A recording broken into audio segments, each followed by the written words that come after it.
अक्सर लोग मुझसे सवाल करते हैं कि बताइए परमात्मा का नाम क्या है।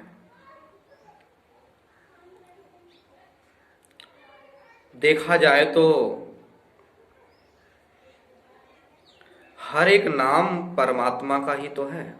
यहाँ पर जितनी भी चीजें हैं वो सब परमात्मा का ही तो नाम है। और मेरा ये कहना है फिर भी परमात्मा का कोई नाम है ही नहीं।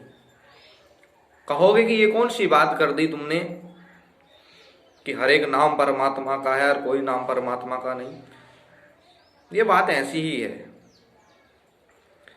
बहुत ही कम लोग मेरी बात को समझ पाएंगे और जो समझ जाएं बहुत अच्छा, लेकिन फिर भी समझने की कोशिश करना, क्योंकि यहां हर एक नाम परमात्मा का ही है और फिर भी परमात्मा का कोई नाम नहीं। क्योंकि जो भी नाम है वो सब इंसान की सहूलियत के लिए हैं, इंसान को ये पता करने के लिए कि चर्चा किस बात पे हो रही है, संकेत किसकी तरफ हो रहा है, इसलिए हैं। पूर्ण वास्तविकता को जानने के लिए नहीं, परमात्मा को जानने के लिए नहीं।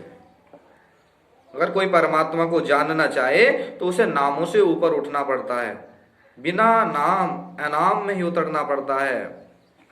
अगर तुम अनाम में ना उतरो तो परमात्मा तुम्हें वास्तविक रूप में मिल ही नहीं सकता। क्योंकि सारे नाम तो तब आए ना जब भाषा आई, जब इंसान को थोड़ी बुद्धि थोड़ी चेतना आई, तब सारे नाम जितने भी दुनिया में परमात्मा के नाम रखे गए हैं तभी रखे गए। उससे पहले क्या नाम था? उसका कोई नाम नहीं है। बाइबल में देखें तो मोजिस पहाड़ पे चढ़ा और वहां पे उसने परमात्मा का नाम पूछा। बोला कि परमात्मा तेरा नाम क्या है, बता तो सही। उत्तर आता है कि मैं जो हूं सो हूं। इससे साफ जाहिर होता है परमात्मा कहता है कि मेरा कोई नाम है ही नहीं, मैं तो जो हूं सो हूं, कोई नाम हो तो बताऊं भी। और फिर दूसरी बात इससे ये पता चलती है, परमात्मा ये कह रहा है कि मैं जो हूं सो हूं, यहां पे जो भी कुछ है वो मेरे ही नाम तो है। दो ही बात इससे समझ में आती है। नाम उसी के हैं लेकिन फिर भी वह नाम है, कोई नाम नहीं। एक योगी जब साधना करता है अपनी तो उसे अनाम में ही उतरना पड़ता है, तभी वो वास्तविकता को जान पाता है। जब तक तुम नाम को पकड़े रहोगे तुम वास्तविक परमात्मा को जान नहीं सकते। क्यों? क्योंकि तुम नाम को पकड़ोगे तो तुम उसे वैसा देखना चाहोगे ना जिसका नाम ले रहे हो, लेकिन परमात्मा वैसा है नहीं। तुम जिसका नाम लोगे उसी के रूप में उसे देखना चाहोगे, लेकिन परमात्मा वैसा है नहीं। किसी ने मुझसे सवाल किया कि जैसी उपासना कर लो, जैसी प्रार्थना कर लो, जिस रूप में परमात्मा को मान लो वो उसी रूप में मिल जाएगा। मैंने कहा फिर शैतान के रूप में मान लो तो? वो बोला कि शैतान के रूप में मिल जाएगा। मन के उससे लाभ क्या होगा तुझे? बोला कि स्वभाव तो शैतान वाला थोड़ी होगा, वो स्वभाव तो परमात्मा वाला होगा, भले ही शैतान के रूप में मिल जाए। मैंने कहा अगर वो शैतान के रूप में मिल जाए और तू कहता है स्वभाव शैतान वाला ना होगा, तो फिर शैतान कौन कहेगा? कोई दांत बाहर को निकल जाए, कोई आंखें बाहर को निकली हुई हो, उससे शैतान जाहिर होता है? शैतान तो स्वभाव से ही पता चलता है ना कि शैतान है। जब तक स्वभाव चेंज ना हो तो तू शैतान कह कैसे सकता है? तो इसलिए परमात्मा को वास्तविकता में जानने के लिए तो अनाम में ही उतरना पड़ता है। बिना अनाम के तुम कैसे जानोगे उसे? क्योंकि वो पूर्ण सच्चाई है।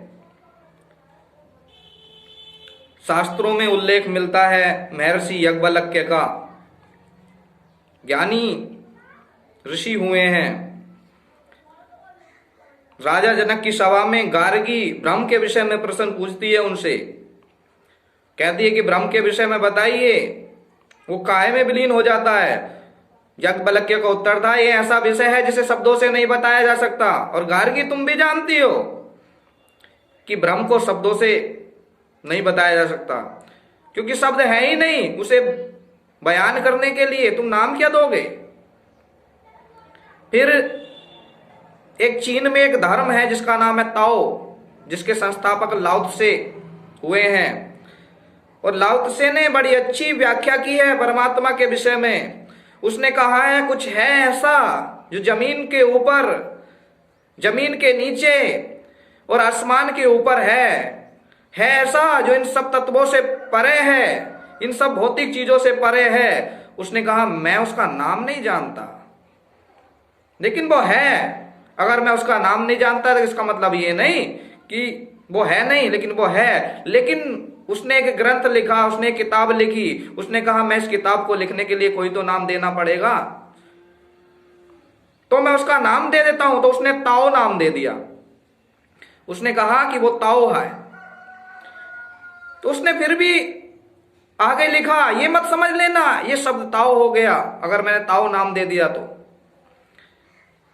जो शब्दों से परे है, जो इस ताओ शब्द से परे है, वो ही असली हकीकत है। नाम नहीं है ये ताओ, ये शब्दों से परे, इस नामों से परे है, वही असली ताओ है। उसने लिखा कि नाम जो है वो सबूरियत के लिए है, ताकि इंसान ये समझे कि संकेत किस तरफ हो रहा है। इंसान की सबूरियत के लिए है, परमात्मा के लिए नहीं है।